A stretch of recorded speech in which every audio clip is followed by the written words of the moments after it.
हजुर हजुर नमस्कार नमस्कार नमस्कार है त हामी चाहिँ यो धौलागिरी गाउँपालिका वडा नम्बर 4 निवास स्टेज श्री नेरबाङ आधारभूत विद्यालयमा चाहिँ हामी चाहिँ हेर्नुस् निवासमा बस्छौं। हुन्छ निवासमा बस्ने गर्छौं भने हामी चाहिँ यहाँ चाहिँ हाम्रो खानपिनको कुरा गर्नुहुन्छ भने हामी पुरै चाहिँ लोकल अर्गानिक चाहिँ खाने गर्दछौं। हेर्नुस् है त गाइसहरु।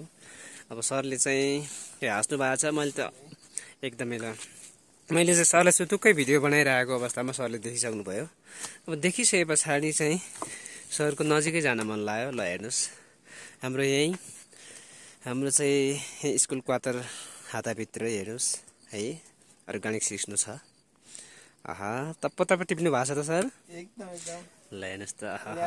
ल आज चाहिँ दुःखको कुरा गरे है। सहर बजारमा भने चाहिँ यो सब्जी पाइदैन। एकदम यो एकदम अर्गानिक सिस्नु छ। हजुर यो सिस्नुको तरकारी सहर बजार हैन गाउँ घरको यस्तो लोकल सिस्नु खाम भन्ने कुरा के। एकदमै सर एकदमै ल सरलाई धन्यवाद। आज चाहिँ हाम्रो क्वार्टरमा सरले सिस्नु खाम भन्ने प्लान गराउनु भएको छ र फेरि सरले गरेको डिसिजन मैले ओके भइहाल्छ। मैले गरेको डिसिजन उहाँले ओके भइहालेपछि त झन् हेर्नुस् सुन्न सुगन्ध हुँदो रहेछ। हेर्नुस् गाइसहरु।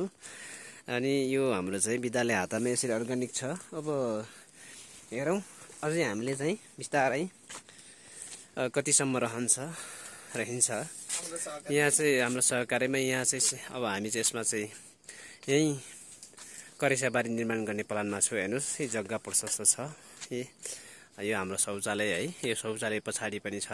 हेर्नुस् यही यसमै पनि बनाउन सकिन्छ है।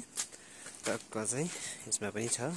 प्रशस्त जग्गा छ। उ सरले ल हेर्नुस् पक्कै पनि मार्गदर्शन गर्नुभएको छ।